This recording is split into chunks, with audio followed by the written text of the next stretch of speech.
Hello, and welcome to the Week 2 version of the Monster Pod here on thelines.com. Steven Anders, Matt Brown, joined this week by Connor Allen of 4 for 4. You got to go check out their great work over there. Cleveland Browns and the Jacksonville Jaguars. This is a field goal in favor of the Jags at home. We got a 41 and a half total here in this one. Connor, the question is, and we just talked about a game in which it was a low total, and I still think that the under is very much in play. If you believe that there's any life at all with this Browns team with Deshaun Watson, this total's probably way too low, probably a full 3 or 4 points too low. But the market is dictating what we have seen out of this team for the last year and a half. And so I personally think Deshaun Watson is never going to be Deshaun Watson, even close to Deshaun Watson ever again. However, there are some people out there who still are holding out hope. I think the spread is pretty appropriate in all this. I'm only interested in the total, but it's more you guys are going to have to convince me that there's any way that the Browns are going to look like a real offense in this league. And if that's the case, then like I said, I think this could be mispriced by even a few points. Yeah, my issue with Deshaun here is, I mean, since he's joined the Browns, 59% completion rate, 6.2 yards per attempt. He's 52nd in EPA plus CPOE composite score. It's like, combination of two different good metrics there that I think do a good job. I mean, he's 52nd out of 71 quarterbacks with 100 attempts. So, I don't know. I just have a really hard time at this point thinking that he can get back to what we saw in Houston. And so I'm honestly at the point where I think that they should bench him. I think it should just be over. You should bring in Jameis Winston. Maybe that's just like me wanting fun again and loving the Joe Flacco era, that we saw and slinging it with, Cooper and everyone. But still, it's one of those points where he's just not consistently on time. He's not making the big plays that we saw. And if he's not doing either of those, then what are we doing here?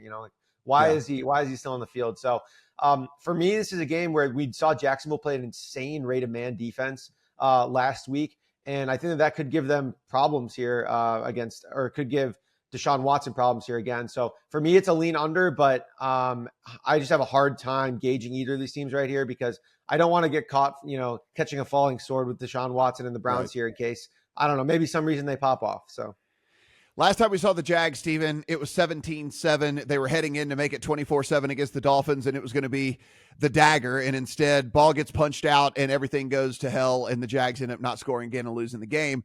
That said, you are getting in my opinion, a better and lighter opponent here in the Browns than you are in the Dolphins. How are you looking at this one? No play for me at 3. I'm hoping this steady little trickle of Browns money keeps coming and we get under 3, considering the look ahead was 2 in this one. If this gets to 2.5, then yeah, I will play the Jags, but I will also be looking at the Browns injury report. Is Jack Conklin going to play at tackle? He was back-to-back limited. Is Jedrick Wills going to play? He was DNP and then limited on Thursday. If even one of those guys is out for Deshaun Watson, I'd really like the Jags defensive line. I think they got a lot of talent up front there. So that's what I'm kind of looking for before I pull the trigger going into kickoff on Sunday. I'll just double down on what Connor said. He gave the great stat about Deshaun Watson's EPA and CPOE score. I looked at success rate since 2022 with quarterbacks who have played at least 500 plays. Deshaun Watson has only been better than Zach Wilson, Bryce Young, and Davis Mills since 2022. That's a big sample size. Mac Jones and Sam Howell have had a higher success rate down to down than Deshaun Watson. And that was a lot of games where he had both of his tackles. So I'm out. I'm out on Deshaun Watson at this point. You want to give me a lot of points, we can have that discussion, but I'm just done. I'm done. I'm with you, Steven. If it got off the field goal, it would be very interesting to me. Probably just going to be a contest play for me, something like that. Like take the Jags and move on. But Matt, one more. Yeah.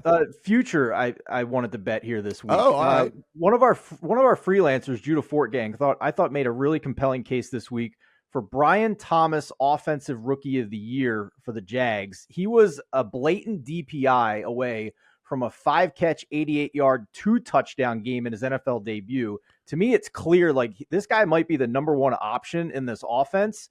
And if you look at the board right now of all the favorites ahead of him, ton of question marks with those quarterbacks, including Marvin Harrison at wide receiver. I think 25-1. I got 30-1 at Fanatics. I really like this bet. Yeah, it's certainly wide open for sure. There's just nobody went out and took the lead in the race last week in this. Guys, had a pretty good week 1. So hopefully we can continue on here in week number 2. Connor, do appreciate you being here as well. Of course, check out their great work over at 4 for 4. Awesome stuff over there, not just from a betting standpoint, from fantasy standpoint, DFS standpoint. Be sure and take in all of their great work. We do everything free here, so please hit that subscribe button. We'll be here all season for you. And if you head to lines.com, upper right-hand corner is the Discord, and that is also free, where you can go in and chit-chat about things all season long in all of the sporting betting markets out there. For Connor, for Steven, I'm Matt. Good luck on all your week 2 bets.